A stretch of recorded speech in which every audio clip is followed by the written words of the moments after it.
Hello, welcome to today's video. So this one is you've just landed the role.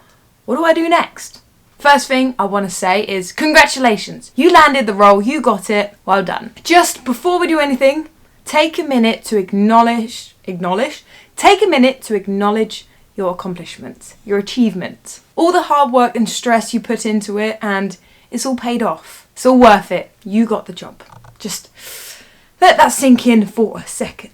Now, if you're like me, this is when reality kicks in. This is when the hard work really starts. This is when you're putting in even more time, effort, stress, blood, sweat and tears into the role. I always find this initial stage is like a mixture of emotions, you know. You're really excited you got the role and can't wait to just get going, to get filming. But then also that's when the nerves and the anxiety and the stress settles in of, I guess for me, self-doubt is, can I actually do this? Yeah, and just like the imposter syndrome just starts kicking in and you just doubt all your skills and beliefs and knowledge that it's even possible. Please tell me I'm not alone in this. But I'm here today to tell you that you can. You can do this. I'm one for always trying to be as prepared as I can before a shoot day, filming day, whatever it is. And just trying to be as prepared as possibly can. Well, that's whether you have the luxury of time, that is, of course. And don't get me wrong, over the years, I've definitely worked on my ability of allowing things to come organically and naturally and not over prepping, over planning for a role. Because, yeah, some things just come naturally, whether it's with the environment, the other cast members, the setting and so forth. So it's trying to create a nice balance of both. Feeling as prepared as you can to then feel confident to go into it and just knock it out the park. Do you know what I mean?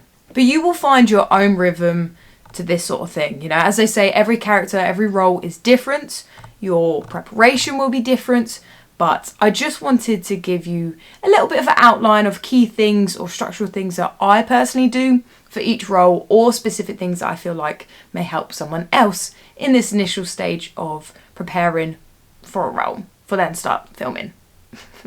It's just a general flow of things that I do. And you've probably done a lot of this preparation for the audition. If you haven't, that's fine.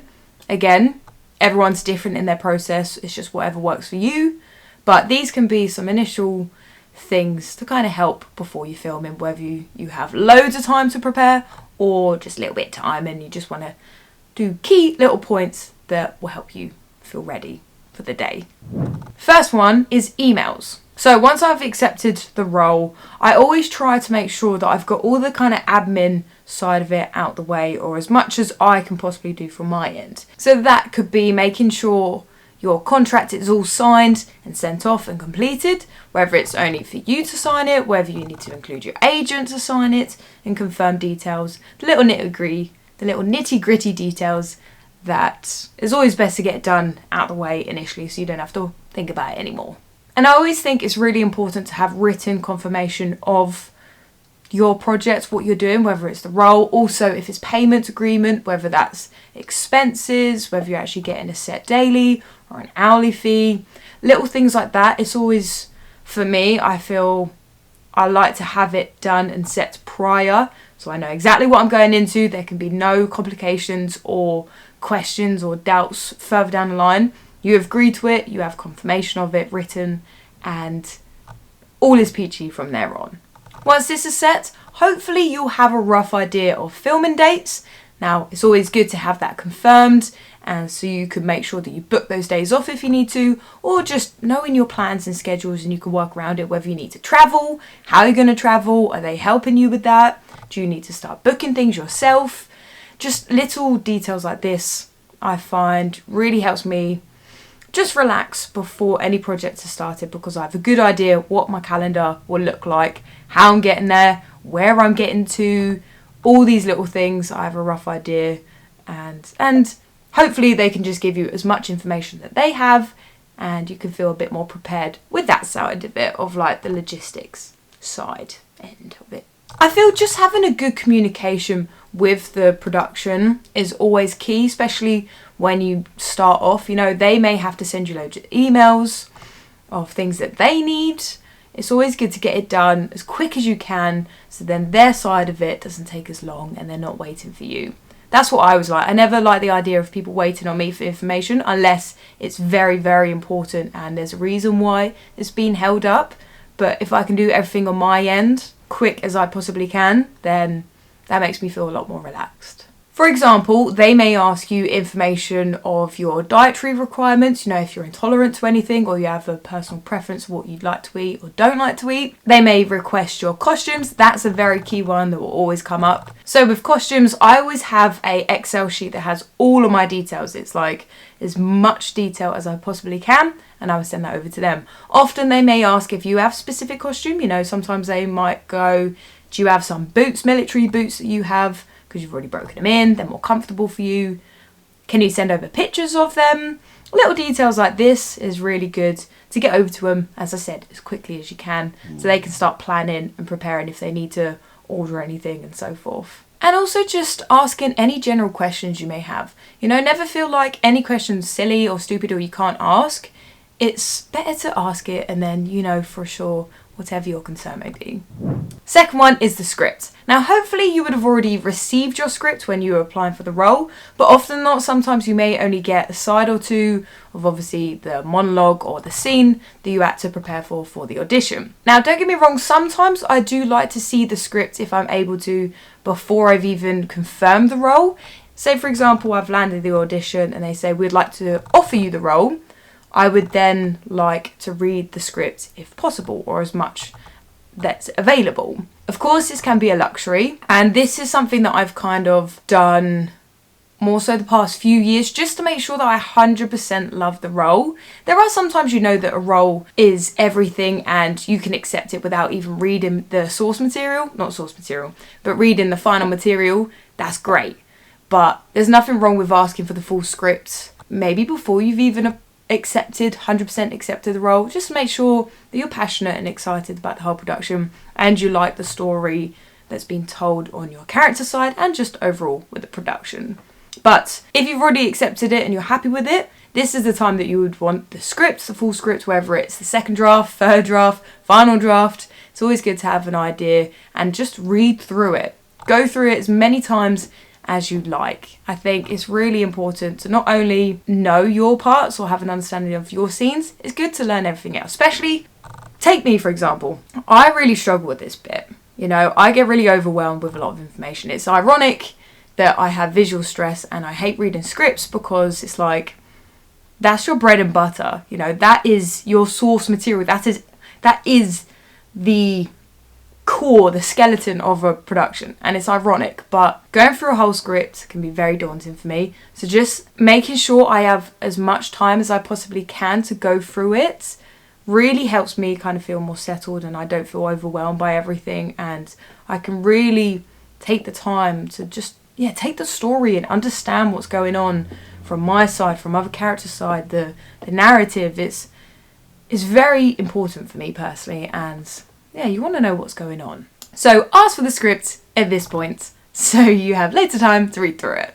And also, I'm just letting it all out here. Also with scripts, me being dyslexic as well, I find that I can miss intentions, inflections and things like that of lines very easily. I will often read a line and not understand it until I've just read the sentence. So reading over it several times really helps me kind of embed what I want to say or what they're trying to say, what I'm trying to communicate through their writing. It's really important to understand why they've written it this way, why it's a question, why they're angry in this bit and so forth.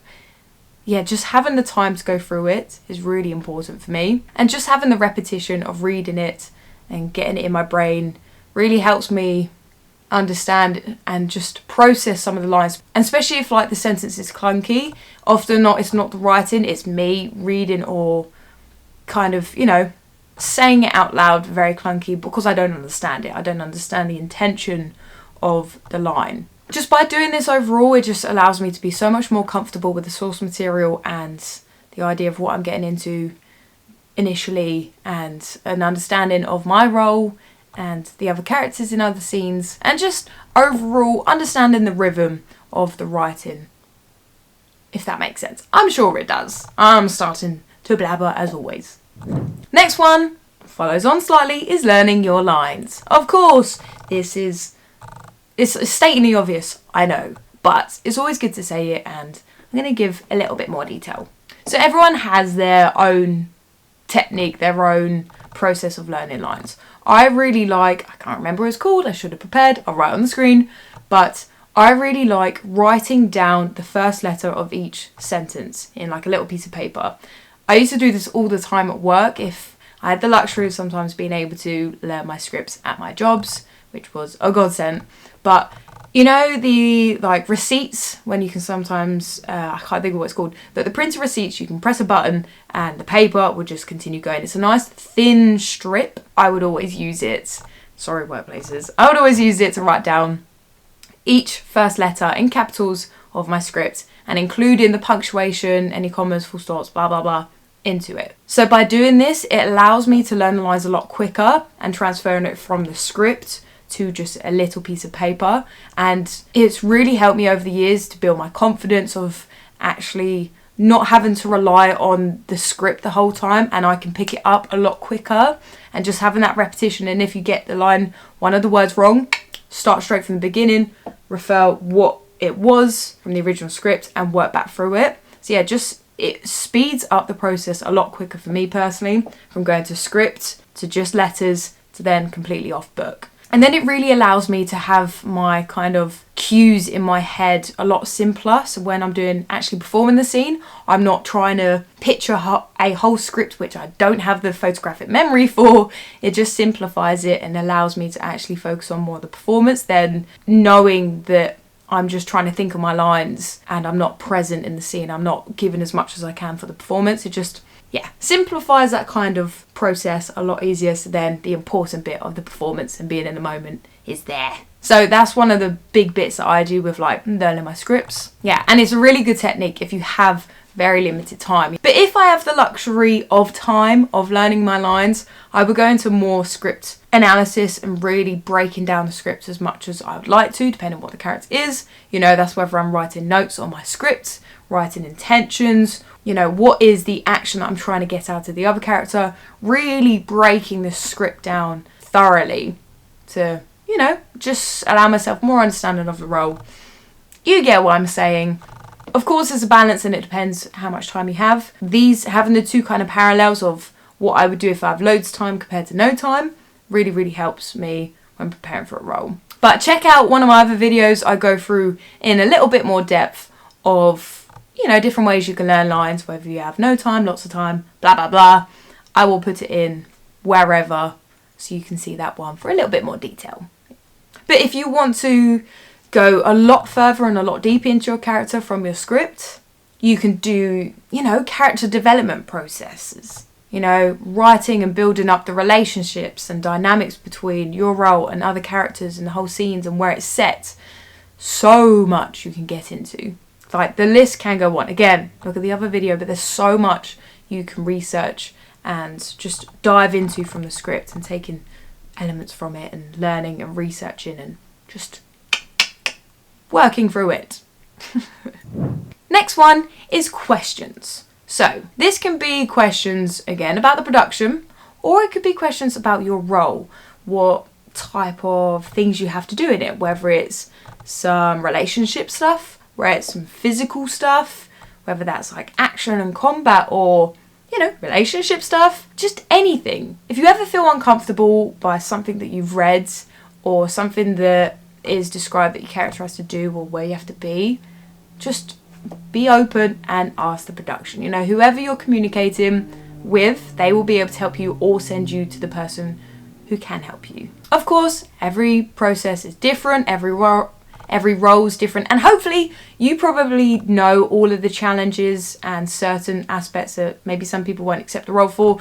You should know this prior, before auditioning. They should have written it down in a breakthrough, of course. But sometimes you may have just been told, oh, you have to be comfortable with a kissing scene. But when you've actually read the scene and it's a very passionate one and there's a build up to the kissing scene that you actually now realise you may not be as comfortable with, this is when you need that communication, that openness with the production, the director, whoever you're in communication with. You need to express how you feel. It's so important, because if you don't feel comfortable going into a production, you're not going to enjoy it. You're not going to be excited about the day. You're just going to be stressing and worrying about this thing. Like, no, it should never be that. There's a massive difference between nerves and the excitement of going to a set and dreading. You never want to be dreading going into a role. Like, please don't. There's a big difference. Big difference. Of course, every production is different. Sometimes you have more open communications with the director than others. That's normal. Everyone's different. It can be really beneficial, especially if you have a director that really encourages you to ask questions or have any queries about a role. Ask them. You know, that open communication is great. And oh my god, I got a dead leg because Max has been lying on my foot. I can't stand dead legs. Sorry. Sidetrack. Give me a second. A few moments later. But it can be really beneficial for your own character thoughts, or just having, you know, communication of what they envision might be different to yours. It's really good to have those different outlooks and perspectives on your character and what the vision is for the role in production. Next one I'm going to call is Stalker Mode. Now, yes, this sounds weird. Christian calls it Stalker Mode, but I call it... What do I call it? But I call it researching. You know, it will make sense why. Please don't think I'm a creep. I like to think I'm not.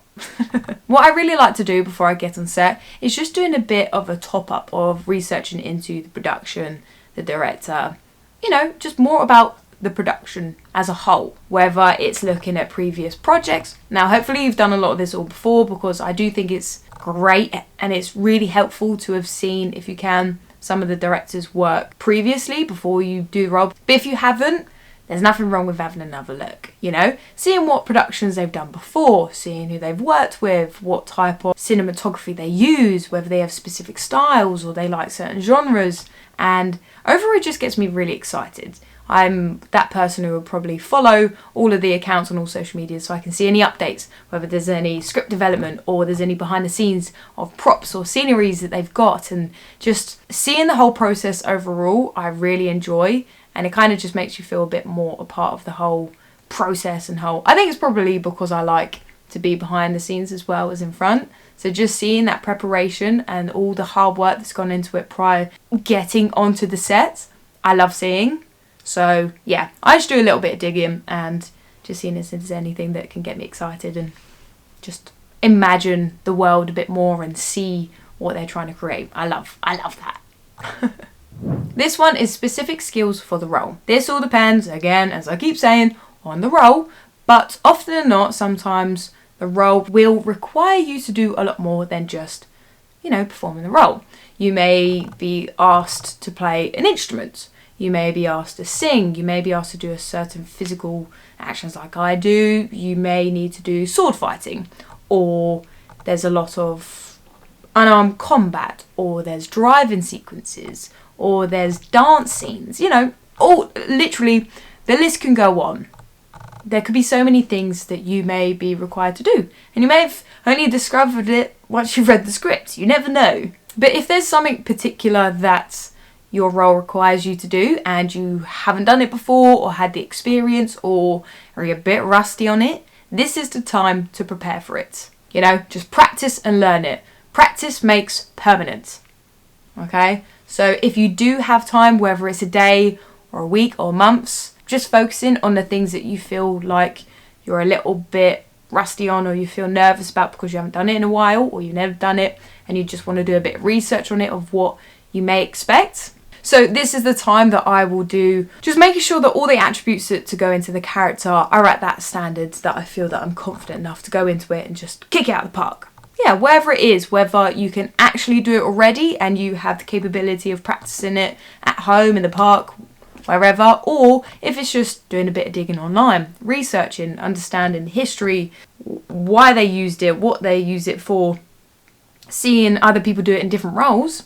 This is a good time to do a bit of research. Again, you know, it could just literally be watching a video just so you can kind of understand the dynamics. I really enjoy doing this because, again, it just makes me feel a lot more comfortable I keep mixing them up, more confident and comfortable before I even get there, so I can turn that nerves into excitement and actually be pumped and ready to learn this new skill or to work on something that I already know. Yeah, it makes me just feel a lot more excited to be there instead of going, oh my god, I'm going to ruin this, I'm going to be awful.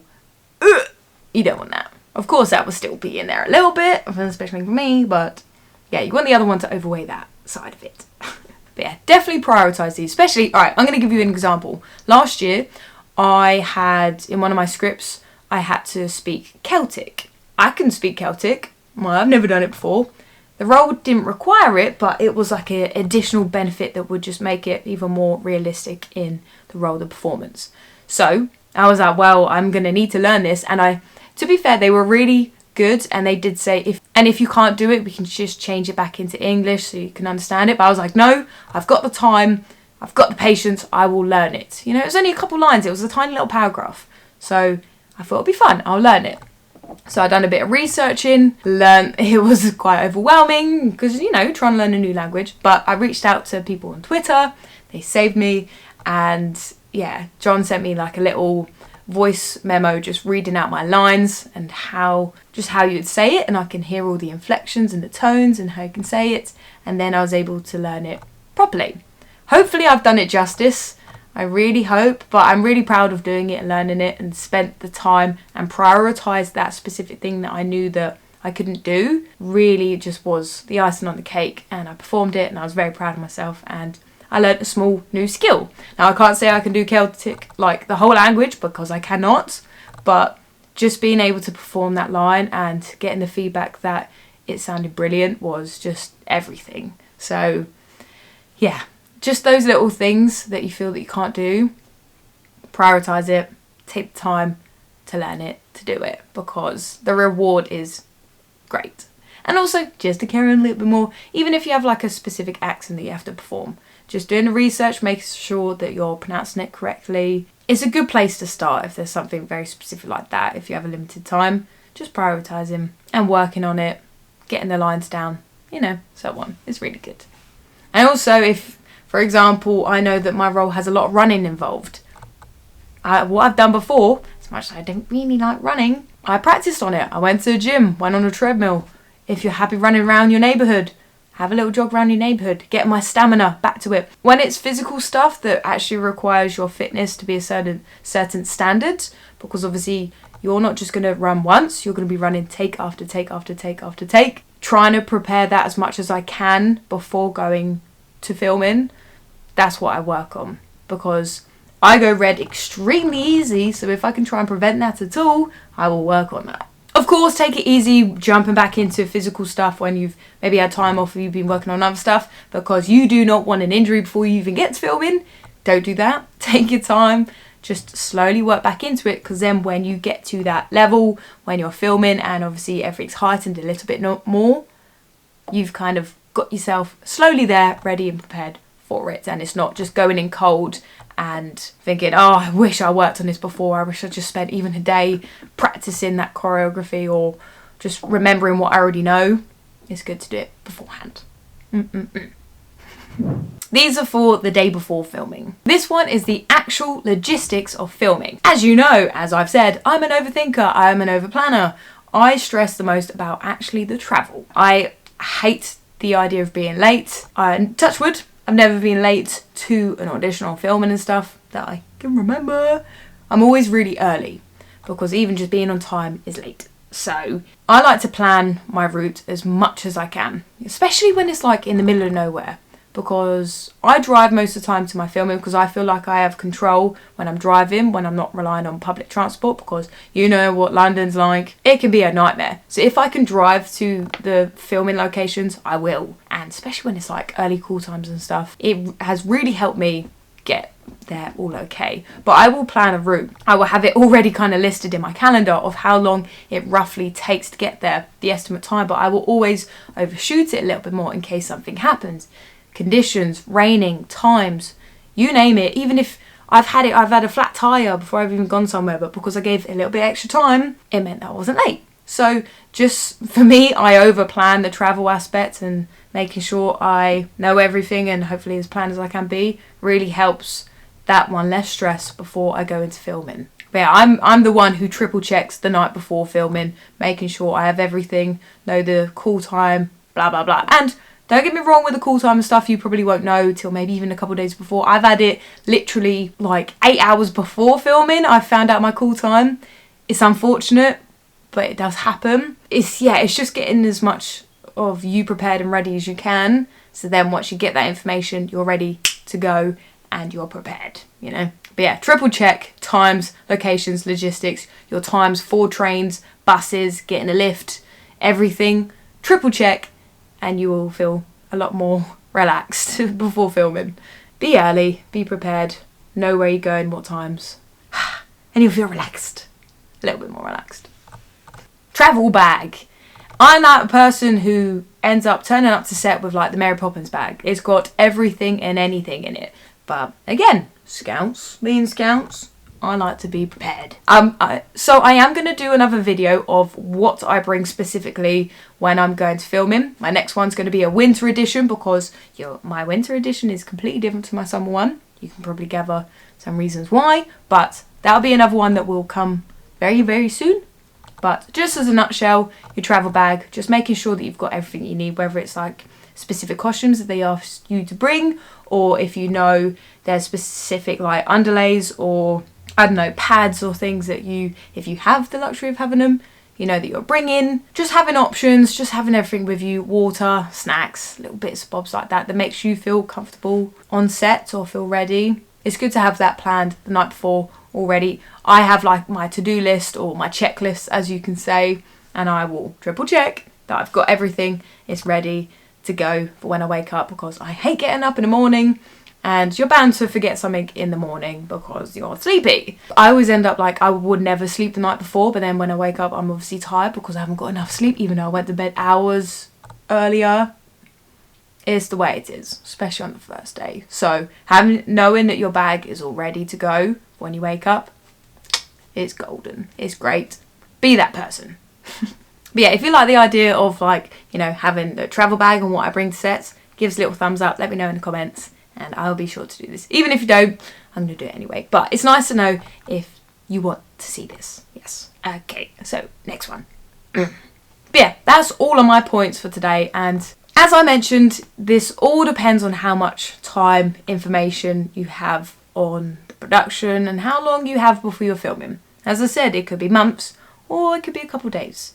It all depends, but having a rough idea and understanding what helps you and works for you before you film in, whether you have loads of time or none, really, as I've said, makes you feel comfortable. Comfortable. Why do I keep saying that? Confident and comfortable before you go to filming. Yeah, I'm going to wrap this up quickly now. Hopefully some of these things helped you, and, you know, just pick out 1 or 2 things that you want to prioritise for your filming, right before you get to filming, that help you feel ready for your role. But yeah, I'm going to leave it there, leave you with that information. But I really hope you enjoyed it. If there's anything that helps you, because of course there's 1,000,001 other things that you can do to get prepared for a role. If there's something that you do, let me know.